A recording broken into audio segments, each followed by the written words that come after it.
There we go. And yes, I'm re-recording this. Why? Well, because I didn't want you to have to sit through about 2 minutes of dead air while I was hanging up. Well, here's the deal, kids. This year marks the culmination. This year marks the culmination of, dare I say, the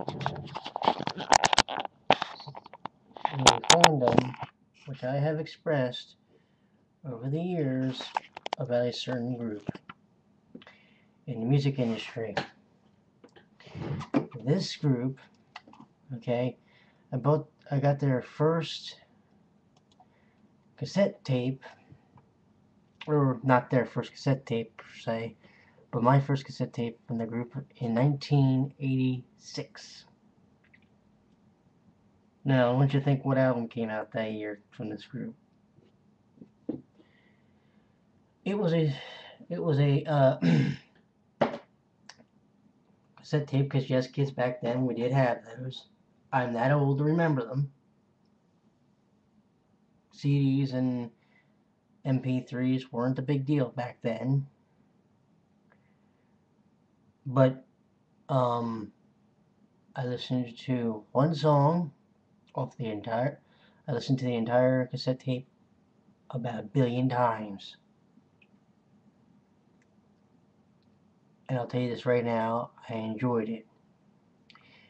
The group I would follow through my senior high school and beyond. I was ridiculed and criticized. Why? Simply because it was the only group I would listen to at the time. Yes, I'm a self-professed fanboy of that group. I admit that. I think they are one of the greatest ever, and I think that the reward they got this year is actually about 2 years later than it needed to be. The group has had many albums, many singles, and many successes. Very few failures, if you can think of any. They're a group that, if you think of music from outside of the United States, that was actually good. Even in the early days, so we'll say the 60s, 70s, and 80s kids, you'll probably think of people like Elvis Costello. You'll probably think of the Rolling Stones. You'll probably think of the Beatles. And you have every right to do that, because they're the gold standards. That just goes without saying, right? They're the gold standards. And I'm not going to argue with you, because you're right. For me, however, 1986 was my intro to music outside of the United States, because for the most part, the music I have been listening to, thanks to my grandparents, whom I credit for my eclectic musical taste. And if you want to know anything about it, I feel free to PM me, and I will send you a list of will be about 4 pages long of every group I've ever listened to, with some of the best songs that I've ever heard from that group. So it might be a little bit longer than 4 pages. It might be about 10. If you dare to challenge me for it, please do. I want you to. But you see, this particular group in 2000, I want to say 8, got a rock honor, and had a tour in which they were reuniting with, dare I say, the most recognizable formation of the group. It is one of the few groups I've ever heard of where they lost members, but they gained in popularity. And trust me, I personally can't think of many.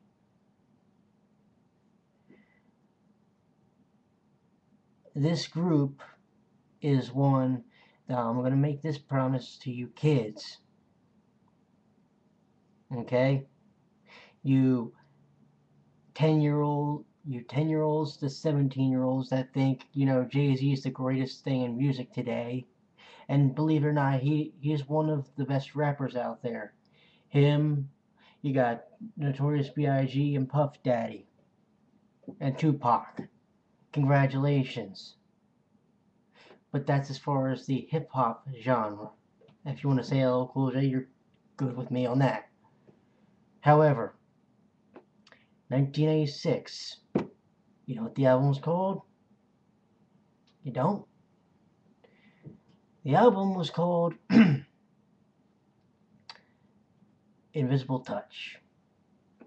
And the funniest thing about it was the album cover was basically a hand like this. And you basically saw stuff going through it to prove that was an invisible deal. The group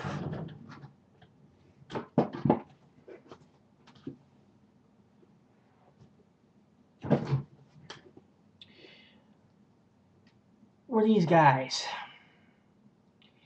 Now, if I need to explain to you who they are, do yourself a favor, get educated. There's a YouTube channel on this site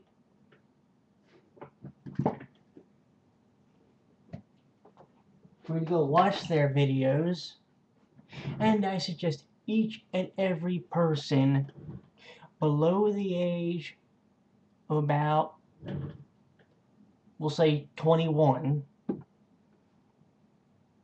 go and watch at least one of their videos. And if you cannot appreciate the music and the way they told the story through their songs, you, my friend, have no right to call yourself a music fan. Because let's explain this to you. While there's people out there who, God forbid, make music that's ear rape in the 21st century, and most of them belonged from American fucking Idol, which, by the way, isn't a true contest to find the newest, music talent. It's a popularity friggin' contest.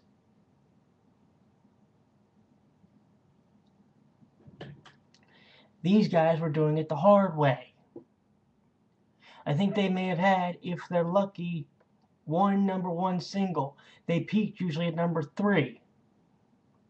But you know something? That don't matter, because they did what they did, and they were damn good at doing it. So here's my challenge to all you kids out there. And when I say kids, I mean people younger than me. The people who think that Jay-Z, that Eminem, that this death metal bullshit, that all this other crap that's out there that doesn't need to be. If you're a fan of that, great. But do me a favor. Go check these guys out. Go listen to some of their music. And God forbid you go on iTunes and you download an entire album. Or you get it somehow. You have a friend that has the entire CD collection, and then you listen to it through that. Because I'm promising you this. When I saw the fact that in 2010, Genesis was inducted this year, inducted into the Rock and Roll Hall of Fame in Cleveland, fucking Ohio, where they've got nothing else going on practically, I was elated. I was elated first as a fan of the group and as a fan of music, because God only knows it's only gone in the shitter in the past few years. And sadly, most of the good music, again, is overseas. Anywho, good night.